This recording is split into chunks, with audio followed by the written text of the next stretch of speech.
இன்னைக்கு நம்ம பாய் வீட்ல சிக்கன் வச்சு மக்ரூனி செய்வாங்க. அத செஞ்சு ட்ரை பண்ணி பார்ப்போமா? வாங்க எப்படி செய்யுதுன்னு பார்க்கலாம். அவ்ளோ டேஸ்ட்டா இருந்துச்சு. ஃபர்ஸ்ட்டு அடுப்புல ப்ரெஷர் குக்கர் எடுத்து வச்சுக்கலாம். ஓகே. ஸோ தேவையான அளவு எண்ணெய். எண்ணெய ஊத்திட்டு இவங்க வந்து பட்டை, கிராம்புலாம் கொஞ்சம் அதிகமாவே சேர்ப்பாங்க ஃப்ளேவர்க்காக. அதே மாதிரி எல்லாத்தையும் எடுத்திருக்கேன். அத கொஞ்சம் வதக்கி விட்டுட்டு, 4 வெங்காயத்த நல்லா நீள நீளமா கட் பண்ணி அதையும் நல்லா வதக்கிட்டேன். சீக்கிரம் வதங்கறதுக்காக கொஞ்சம் மேல வந்து உப்பு, சால்ட் ஆட் பண்ணி வதக்க ஆரம்பிச்சுட்டேன். அதுக்கப்புறம் காரத்துக்கு ஏத்த மாரி பச்சை மிளகா. நான் வந்து 5 பச்சை மிளகாய் எடுத்திருந்தேன் போதும்.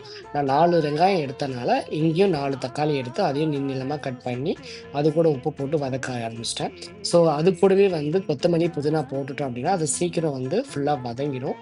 ஃப்ளேவரும் உள்ள ஃபுல்லா இறங்கிடும். நல்லா வதக்கி விட்டுட்டு, அதுக்கப்புறம் மேல நெய்ய வந்து கொஞ்சமா ஊத்துனேன். ஸோ நெய் இருந்தா ஊத்துங்க. பட் நெய் ஊத்துனா இன்னும் கொஞ்சம் வாசனையா இருக்கும். அதுக்கப்புறம் இஞ்சி பூண்டு பேஸ்ட்டு இப்ப போடுங்க. அப்பதான் வந்து அடி பிடிக்காது. ஓகே. தேவையான அளவு இஞ்சி பூண்டு பேஸ்ட்ட போட்டு நல்லா வதக்குனதுக்கப்புறம், ஸ்பைசஸ் வந்து 2டே ஸ்பைசஸ் தான்.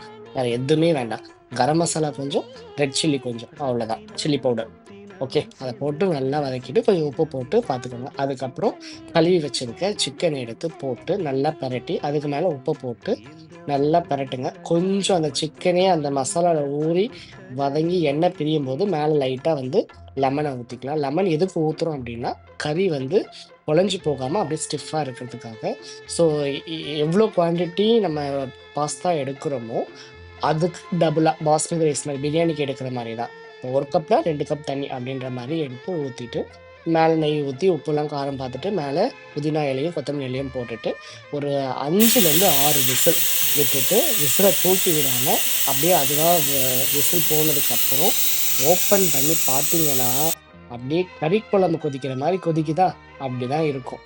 அதுக்கப்புறம் நல்லா கிண்டி, அதுக்கப்புறம் வேற என்ன? வேட்ட தான். உடனே பிளேட்டெல்லாம் மாத்து, ஸ்பூன எடு. ஸ்பூன்லாம் வேலைக்கு ஆவாது. இது கொஞ்சம் நல்லா சூப் மாரி ஜூஸியா தான் இருக்கும். அதனால கையாலேயே எடுத்து எடுத்து அப்படியே சாப்பிடும்போது, உண்மையாலே சொல்றேன், பாய் வீட்ல எப்படி செய்வாங்களோ அதே மாரி தான் இருந்துச்சு. ட்ரை பண்ணி பாருங்க. மறக்காம பாய்.